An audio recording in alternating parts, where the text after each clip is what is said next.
मंत्री छगन भुजबळ यांना मोठा दिलासा मिळालाय। महाराष्ट्र सदन घोटाळा प्रकरणात त्यांची निर्दोष मुक्तता झाली आहे। एसीबी नंतर ईडीच्या केसमधून सुद्धा ते आरोपमुक्त झालेले आहेत। ईडीने पीएमएलए कोर्टामध्ये दाखल केलेल्या दाव्यात त्यांची मुक्तता झाली आहे। राष्ट्रवादीचे नेते छगन भुजबळ यांना हा मोठा दिलासा।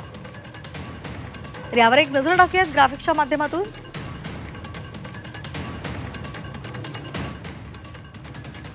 महाराष्ट्र सदन प्रकरणात आज न्यायालयानं आम्हाला दोषमुक्त केलं। सत्याचा आणि न्यायाचा विजय झालाय।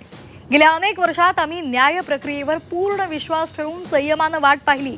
या काळात माझ्या कुटुंबानं, सहकाऱ्यांनी आणि जनतेनं दाखवलेल्या विश्वासाबद्दल मी त्यांचा ऋणी आहे।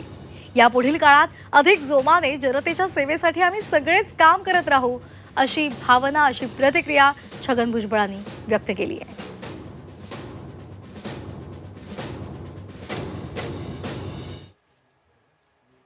तर छगन भुजबळ यांनी प्रतिक्रिया दिलेली आहे। त्यांना मोठा दिलासा मिळालेला आहे। त्यांची निर्दोष मुक्तता महाराष्ट्र सदन घोटाळ्यातून झालेली आहे। ईडीच्या केसमध्ये सुद्धा भुजबळ निर्दोष सुटलेले आहेत आणि त्यामुळे त्यांच्यासाठी ही महत्त्वाची आणि तितकीच दिलासादायक बातमी।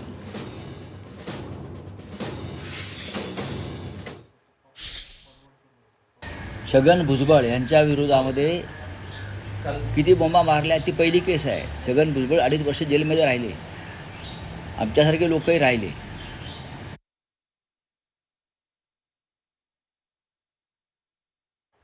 त्यांना निर्दोष असल्याचा निकाल दिला।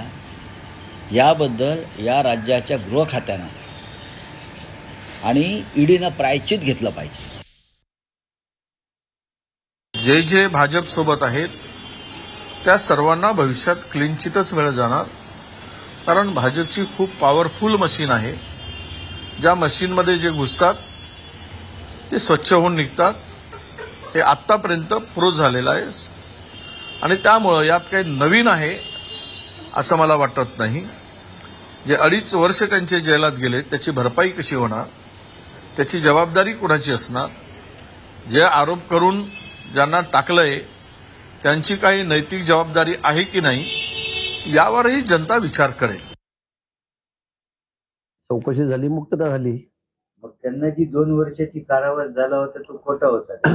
मला वाटतं अशा अनेक केसेसमध्ये शिक्षा होतात, प्रथमदर्शनी काहीतरी समोर येतं आणि नंतर चौकशी आणती, त्यात काही स्पष्टता येते। एकच केस नाही, आपण अनेक केस बसले म्हणजे अनेक गुन्ह्यात, मी सांगणार नाही कुठल्या काय कुठल्या कलम म्हणून, पण अनेक गुन्ह्यामध्ये असं होतं तर सगळ्यांना 100% लोक जे जेलमध्ये जातात त्यांना शिक्षा होते असं कुठे नाहीये मला असं वाटतं।